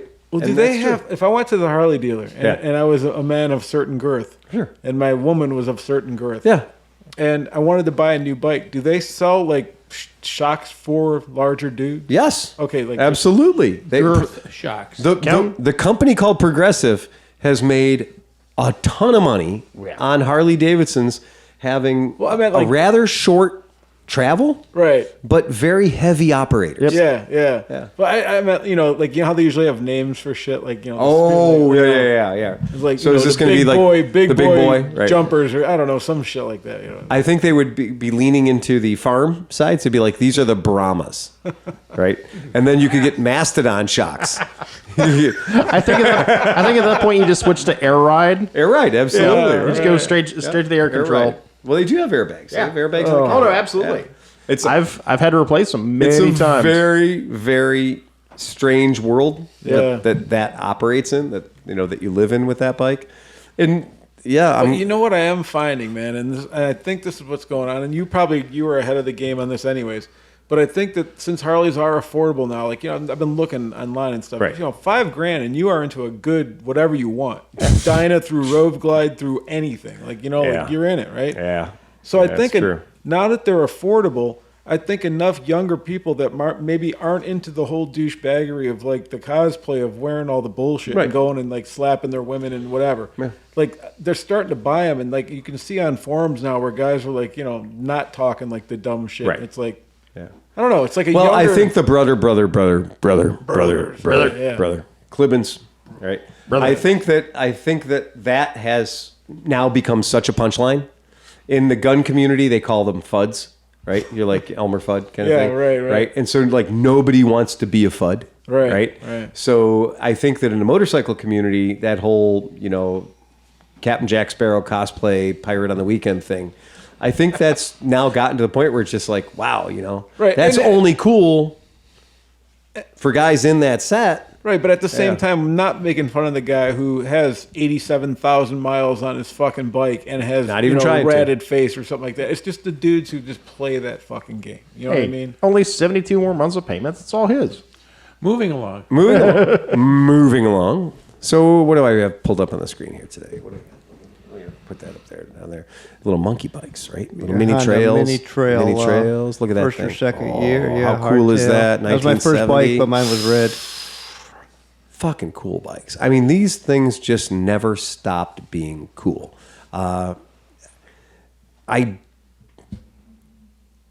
Pete and I were talking earlier about the joy on a young person's face, a child's face, when they get their first dirt bike or they get their first go-kart.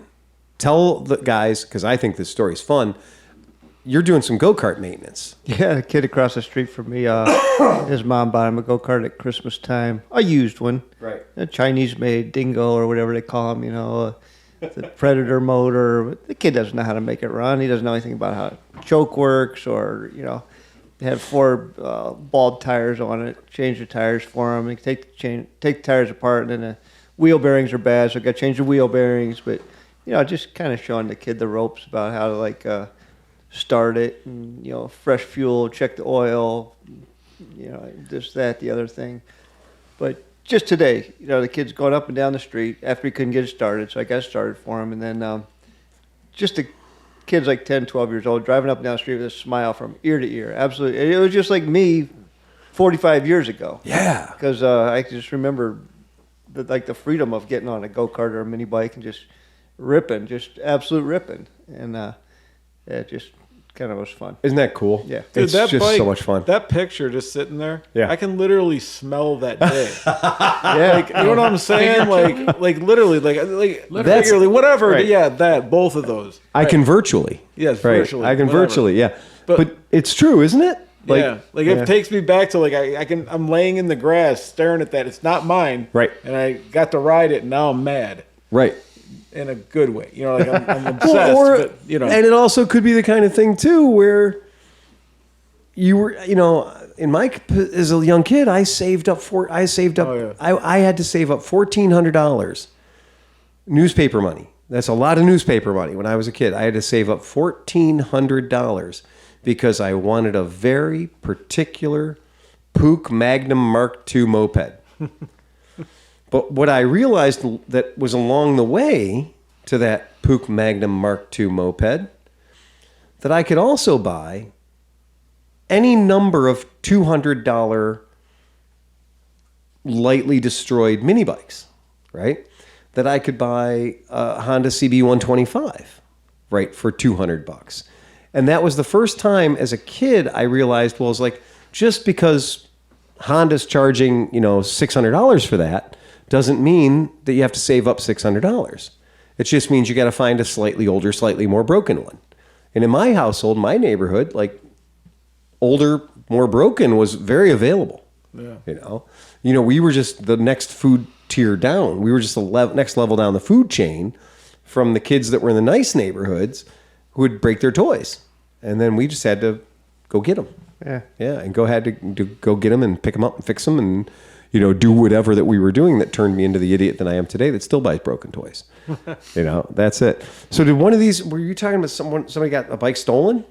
No, that was the newer, new Honda Monkey. A new monkey? Not an old Right. trail style monkey. Okay, yeah. Yeah. A friend of the podcast, he was riding it here in one of the gentrified neighborhoods of Cleveland. Battery Park? Called. Tremont. He was in Oh, Tremont. Tremont. Okay, yeah, we all know No, Tremont. he parked it, went to a bar, came out of the bar, and the monkey was gone. And then they found a Ring doorbell camera, a security camera. So I saw the footage of it, of just guys pulling up in a pickup truck, getting out of the truck, loading it up, and driving off. Holy shit. He watched them steal it. Yeah. Not in real time. You put it in the obviously. Ring door camera, right? Because Right, we have camera coverage of that's what we everything had right now. there, exactly. But they couldn't make out the license plate number or anything. It was at night, man, so there was, that's it was vicious. Kinda, you could see the So now, if you're not currently, if you live in a part of the world that hasn't been a victim of extraordinarily efficient, fast theft, you're going to have to act differently now. I hate to say it. We're going to have to do. It's time to buy the big fuck off locks. It's time to start carrying the big cable locks and that kind of shit. Well, when we travel with the monkeys, you leave them outside of a hotel, or you're going to leave it for a couple hours wherever you go. Right. We chain them together. So you have to. Because one monkey weighs 230 pounds. Yep. 2 or 3 of them. Yeah. It becomes a big problem. Gangled together makes it a bit more difficult. Yep. When we were traveling from Mid-Ohio last year, Oscar and I were, the week after Mid-Ohio, Oscar and I were going to Denver for a rally out there. And one of the ladies at Mid-Ohio had just bought a dirt bike. And it was a really cute, XT125 dirt bike. Now, it wasn't a show bike. It wasn't anything special. It was just a cheap dirt bike. And so we'd put it on the back of the van on the VersaHaul. And I had put a pretty stout cable lock, locking it to my VersaHaul. And then I have another cable lock that I have that locks the VersaHaul to the van. So, on that multiple locks concept.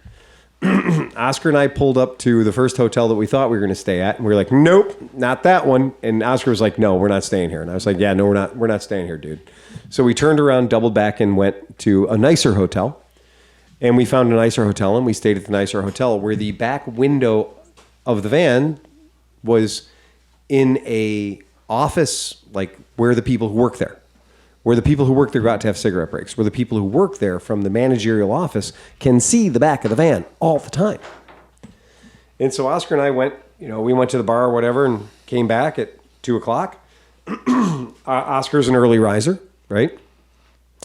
He gets up at 6 o'clock and goes out and has a walk or whatever. Fine. So I know that it was really only unattended from about 2 until about 6, right? And I said, dirt bike's still back there, right? You went out there. Yeah, it's still there. It's fine. This is great. So we load out of the hotel. I go out there. It was kind of still there. During the night, somebody had made an attempt on both of the locks, on both the cable locks. It's a good thing we just didn't put the damn thing in drive and drive away, because they had cut all the tie-down straps. So they'd cut all the tie-down straps, and you could see where they were using some sort of a cutting device to go after my cable locks. And I use kryptonite cable locks. And I'm not saying they're the best cable locks in the world, but I'm saying they have them at Home Depot. They don't call them kryptonite for nothing, though. Well, somebody had gotten through about 50% of the way through the kryptonite lock that held the bike to the VersaHaul. They made about 50% of the way through. And who knows whether somebody came out and said something. I asked the office staff, I was like, did anybody report somebody stealing the bike off the back of our truck 8 feet away from the window where you watch TV all night? Right. No, man, I didn't know anything about it. Well, come out here and take a look. And they rolled the video camera back, the footage back. And yeah, sure as hell, some pickup truck pulled in right next to our shit. Knew exactly where the camera was because they put the pickup truck directly in the line of the camera. And some guy got out of the back, and I saw him come out with bolt cutters and made an attempt with the bolt cutters. And cable locks suck if you're trying to cut them. I hate cutting cable locks. Chain links cut. Right. A cable doesn't want to cut. Cables are chew on a pain in the ass. Yeah. And so I generally try to make it as irritating as possible for thieves. And yeah, so they almost got it. They almost fucking got it. And I hate people, man. well, and this is that thing is like, you got to lock it up, man. Yeah, you got to lock it up. And it's not getting any better out there. It's getting worse. Well, everybody always used to ask me, this is what kind of lock, what kind of lock, what kind of security do you use? Mm-hmm. Full coverage insurance. Because honestly, yeah, if they want it bad enough, they will get it. I promise you. And when you get it back, you don't want it. No.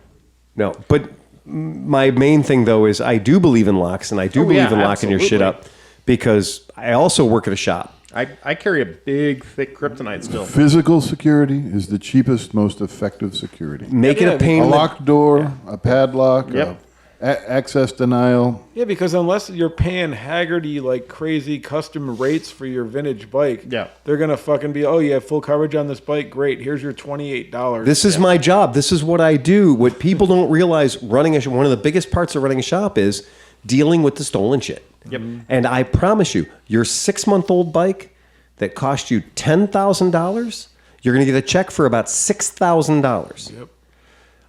Do you have gap insurance? Great. You're going to pay $1,000 deductible, and thank God you had gap insurance, right? Because it is just a series of deductibles.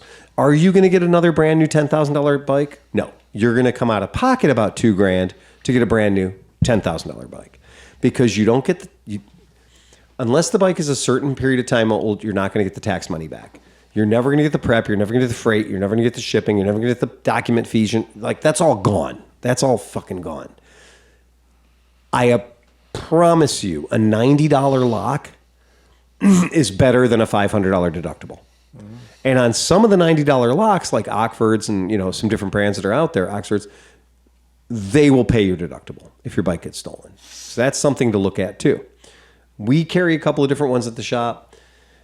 It's worth $100, you know. And I've got one that I particularly like. It's a cable lock, but it's got a disc lock style lock added to it, so you can get kind of weird with it because it's 6 feet long. As long as something reminds you that fucking disc lock is on there. Well, this is a big kryptonite U-shank lock, so that the idea is you're not going to... Yeah.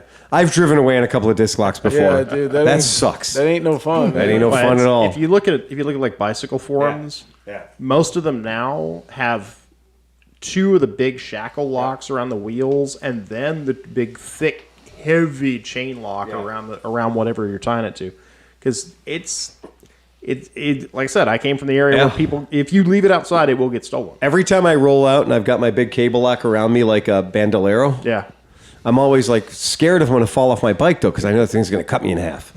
Right? I just know there's no good place to go down skidding like some kind of cool stuff. God, it's going to suck so much. It is going to suck bad. I don't ever want to crash with that giant fucking kryptonite lock on me. But yeah, and I used to have the New York City forget about it with the big links, and I watched a lockpicking lawyer attack one of those once, and he was like, "Oh, here you go," and it was done. Yeah. And I saw another guy was like, "Here, you want to defeat that lock? It's called a ram set." And a ram set from Home Depot uses a 22 caliber cartridge with no bullet, and it goes through everything. It's there's no lock it doesn't just fucking vaporize, and it's this big, and you can carry it in your pocket. Walk up to a lock and you're gonzo. So it is tough. I hate to think that we're in a position right now, and I know podcast listeners are gonna be like, you. We've been dealing with this for 20 years. Cleveland's just now getting the memo. Look, Ohio's behind the times. I will admit it. But you know what? Those kind of locks, what they do, what you're talking about is professionals. And you're not going to stop a professional no matter what. Yeah. What a lock like that does is deter opportunities and crimes of opportunity. And people that are kind of like, let's try to take, it's got a lock. Fuck that. Like the guys who took that monkey... We're going to take 3 sets of rims tonight. They were going to take 15 catalytic converters. They are just out there stealing shit. Yeah. They're just stealing shit constantly. And I'll bet you the truck they were in was stolen. Because when my van got stolen, the detectives were like, that van is going out to steal many other things. Dude, that Channel 5 kid, that Andrew from YouTube, Channel 5 News he does or whatever. Okay. He did a thing where he went undercover with the Kia boys. Oh, God. They go and they steal Kias and stuff. They only get $50 for those cars and $100 for those cars for exactly what you're talking about. Wow. So they go and steal them. Right. They go to the hood and whoever needs to go and either like shoot somebody or deliver this. That's their vehicle they used to do it in. That's it. Right. $100. Yeah, that's the dump vehicle. It's $100 with keys. It's $50 without keys. Jesus. It was crazy, man. It is crazy. To think of how little money for like that's somebody's car. Yeah. Like that's how many payments, their transportation or everything, and these people are slinging $50 for that, We got a motorcycle recovery back a few years ago, and I called the guy up and I went, you can come here and you can look at it. You don't want it, but it's yours. It's here. Mm-hmm. The insurance company paid to tow it here. That's nice, but I don't think you're going to want to do anything with it when you get here. And the dude showed up, and this Moto Guzzi was twisted in every way it could be twisted. There was no part of it that was salvageable at all. The insurance company is going to go through the machinations of insurance company. They're going to get it out of the impound. They're going to bring it to us. They're going to make us do an estimate on it. And my estimate's just like, it's totally fucked. The cost to repair is exactly $1 more than the cost of buying a new one. Send that off to the insurance company. Make them send an evaluator out. Then they send an evaluator out, and the evaluator comes out and looks at it and goes, yep, okay. What's your storage rate? You know, that we're going to pay you storage for every day it's been here. We're going to pay you money for writing the estimate. That's great. But we're going to send yet another vehicle out to come and pick it up. Do not buy motorcycles from Copart. All of you people that have been calling my shop this week, telling me what a great deal you got buying this bike at Copart, all you need is an ignition. You don't just need an ignition. Yeah. In all likelihood, if the bike is less than 20 years old, you need an ECU, you need an antenna for the key fob, you need the lock assemblies, and maybe a fuel injector body. Why? Because they designed them in an anti-theft fashion so that you were talking about the smart criminals. The smart criminals know to leave it the fuck alone. And if your motorcycle has any sort of a little light that flashes on the dashboard when you're not riding it, to let people know that it's got this anti-theft system on it, the manufacturer has built all of that. They've cooked all of that in so that the world knows that stealing your SV650 isn't going to mean just going and buying a new tumbler lock off of eBay for $45, right? No, we can all of us who own vintage old Hondas, we all know we can buy an entire set of locks to match the key that has the code printed on it, or vice versa. That's not the way with modern bikes, fuel-injected bikes. There was only $500 on Copart. Yes, it's very easy to spend $1,200 to $1,500 on the 3 or 4 components you will need to make that bike a viable running machine again. Unfortunately, it will also come with a salvage title. Right. And changing a salvage title into a running street legal road title could be very expensive in your state. Could be a giant pain in the dick you don't want to deal with. This week has been my week of people calling me with, I got a bike. You can't believe it. It's a great deal. It's only got 3,000 miles on it. It's only 3 years old. And I got it at Copart for $1,200. Or I got it at Copart for $1,000. Yes, I understand you have the internet. Yes, I understand you were able to log into Copart and get a buyer's number. Yes, I understand you gave Copart your credit card number. They're a business. That's what they do. They want you to buy shit from them. That's how they get rid of the stuff they get from the insurance company. But they're also in the business to make money. They're not there to do you any favors. They're not telling you how much money it's going to cost you to put this bike back into service.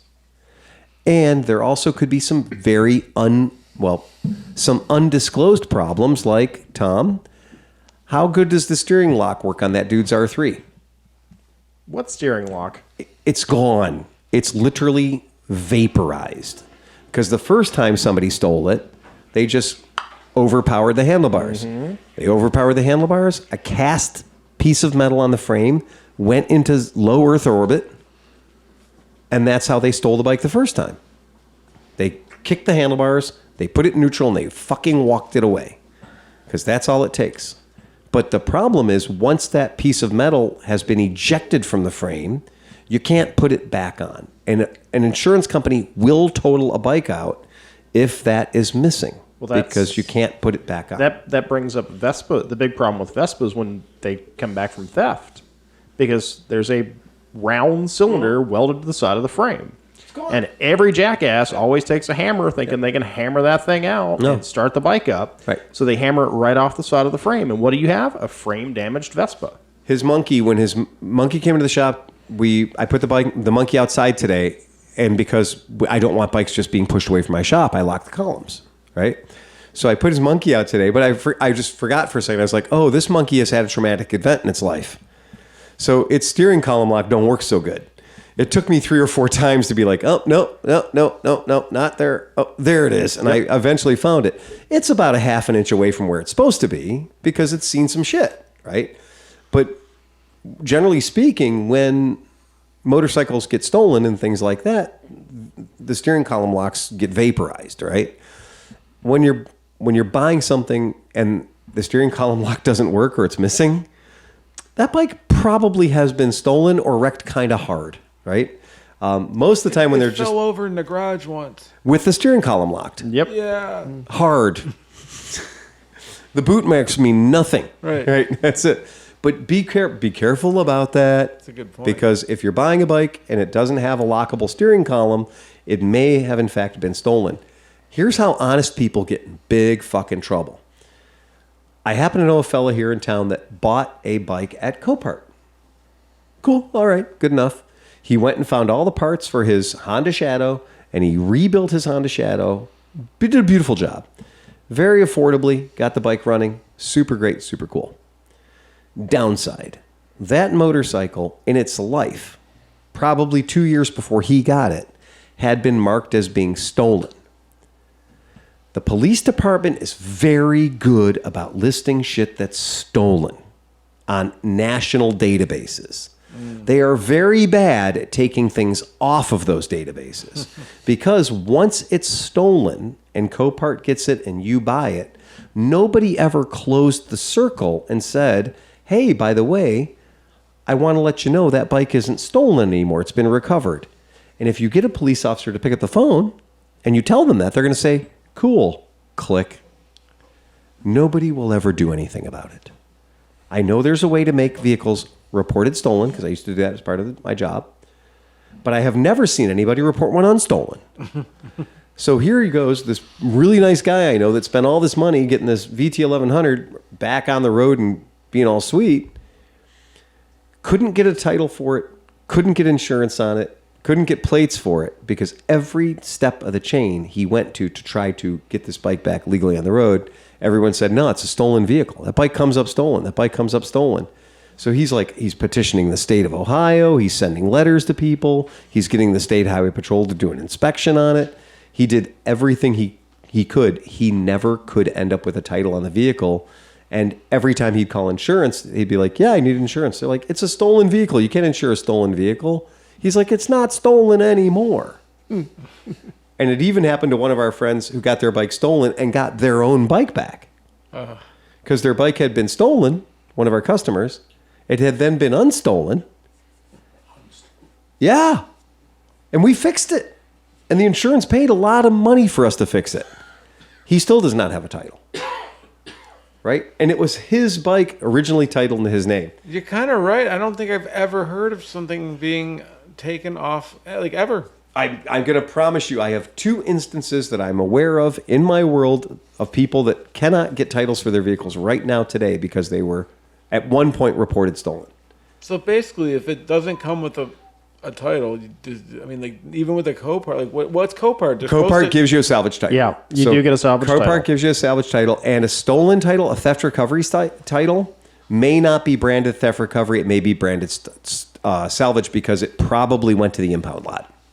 So, okay, so you have no idea then at that point. So you have no just, idea. Yeah, so Copart can just fuck you. Yeah, salvage titles aren't any fun to clear either. No. Because in most states, the title remains branded salvage for the rest of its life. Yeah. So it'll never, I did the thing. I went to the state highway patrol. I did all the things I had to do. And you're like, great, rebuilt salvage. You're like, shit. What I was going to say, the best you can hope for is a rebuilt. Rebuilt salvage. And you're like, fuck, man. Salvage means not roadable. Right. Rebuilt salvage means it's been put back inspected. into roadable condition. Right. Yeah. But it's still going to say rebuilt salvage. Correct. Yep. We've gone through a few of them, and you do have to show, if you're going to do it, make sure you have receipts.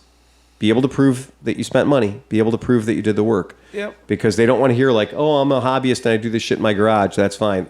The guy, at least in our state, they're being inspected by a state patrolman who actually has a badge and a gun and coveralls. It's fucking scary. Well, and if he doesn't think you got the right number of receipts, he's not going to give you the certificate. I didn't have any receipts. I took the broken part. That's pretty good. I took the part with Yeah, me. I was that's like, pretty this good. is the part. And he Right. was like, oh, okay. All right. Good enough. How much was that? And I was like, $11. Get the hell out of here. No. That's cool. It was the shift shaft. It's shift shaft. Yeah, all right. that Yeah. was it, dude. That's pretty good. $11. That's all right. Yeah. When we have ones that are salvaged, was there an invoice? Of course there's an invoice. We're a shop. Yeah. Bring us the invoice. Here's the invoice. Okay, and then he's starting crawling there with a little flashlight. Oh, they take their job really fucking seriously. It's crazy. Dude. Like, I've never seen something so meticulous. Like, they wore gloves. And they were picky about shit. Yeah. They were picky about stuff. They're like, you're missing the clamp that holds this wiring on right there. I was like, where did you go to school? Did you know that your turn signal flashing, it can be too fast? I do know that. He was like, that turn signal's a little fast. A little fast. And I'm like, it's not LED. I'm like, it's stock. That's the way it came from the factory. Let me turn it down. Let me go adjust my turn signal speed switch. Yeah. The hell, man! Quit being a dick. That was interesting. I went there. I was so unaware of how intense that would be. Oh, I thought it was like going to the DMV. No, it's where not. They check the numbers and they go, okay, yeah, you're good, whatever. You pay money up front for an appointment time. Yeah. And if you're not there at your appointment time, you lost that money. Yep. Good luck. Try again. Yeah. And every time I've ever called for one, I'm like, okay, the bike's done. The bike's ready to go. I got a guy who wants to buy it. This is going to all work out great. Sure, I understand now it's April 13th. Okay, when's my next appointment I can come in? November. Are you fucking kidding me? Or if you go in and they fail you, okay, I just got to fix these two things. Right. When's my next appointment? December. Yeah. Fuck. Yeah. Yeah. Welcome to the state, man. Some guy next to me, and it's weird because they have like curtains. Yeah. To go to the next booth. Oh, no, it is very they don't want you knowing what's going on in there. But some guy next to me went off on the guy. He's like, I've been here 3 fucking times. He goes, blah, blah, blah. Everything is the way it's supposed to be. And the guy's like, it wasn't because I can't get it. They were screaming at each other. People were getting all intense. Yeah, but meanwhile, the guy's got a badge and a gun for one reason. Yeah.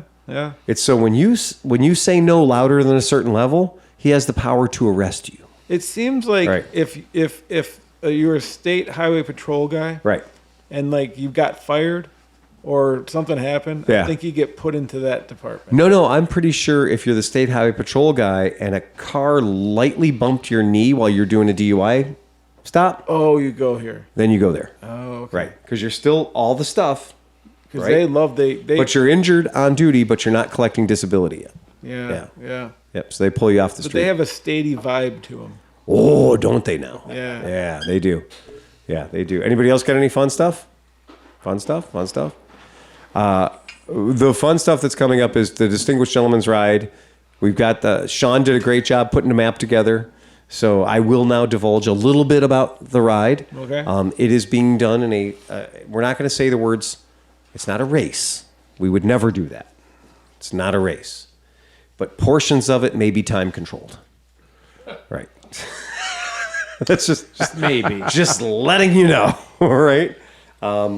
We decided that the old British idea of the tavern to tavern, the tourist trophy, the TT, if you will, right?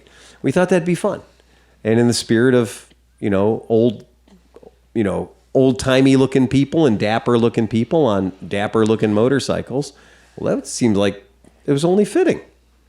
So we're going to go from Cuyahoga County into Lorain County, very much in a group, in a gaggle fuck like we normally do. And then once we get out there, it kind of turns into a little bit of a choose your own adventure thing. And there may be prizes, right? And we're not telling you got to go fast. We're going to tell you where to go. How you get there, that's up to you.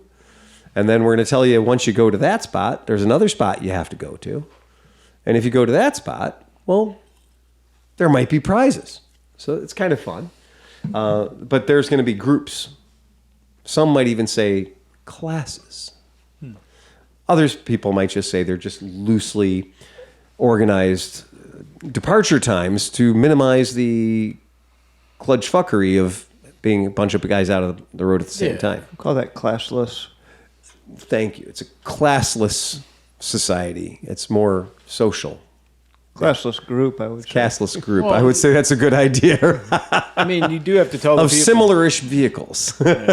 all the hours of math to figure out Yeah. the most convenient and time-consuming or untime-consuming way to get everybody situated. It wasn't just thrown together. We want to make sure that the people are where we want them when we want them there. Yeah, right. And that means that some people would go at a different time than other people would. You want to make it convenient. That's exactly right. We're not requiring anybody to have stopwatches or roll charts or anything like that. You just choose your own adventure.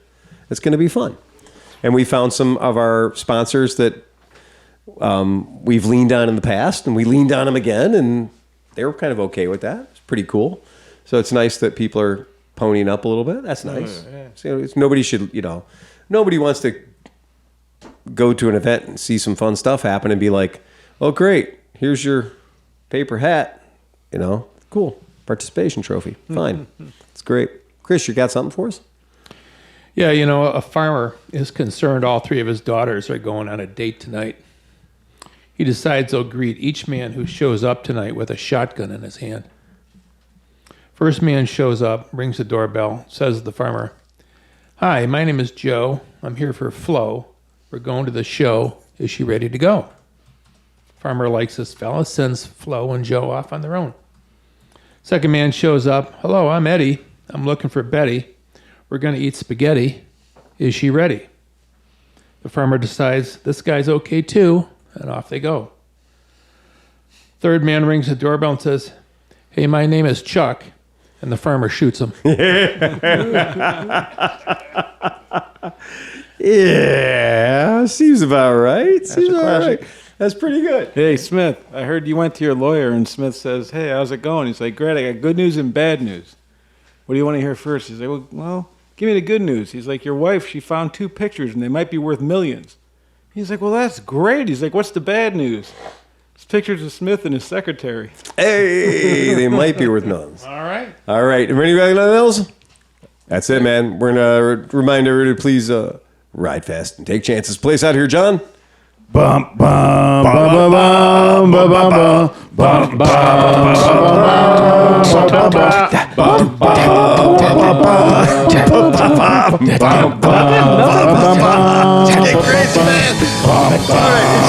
bum.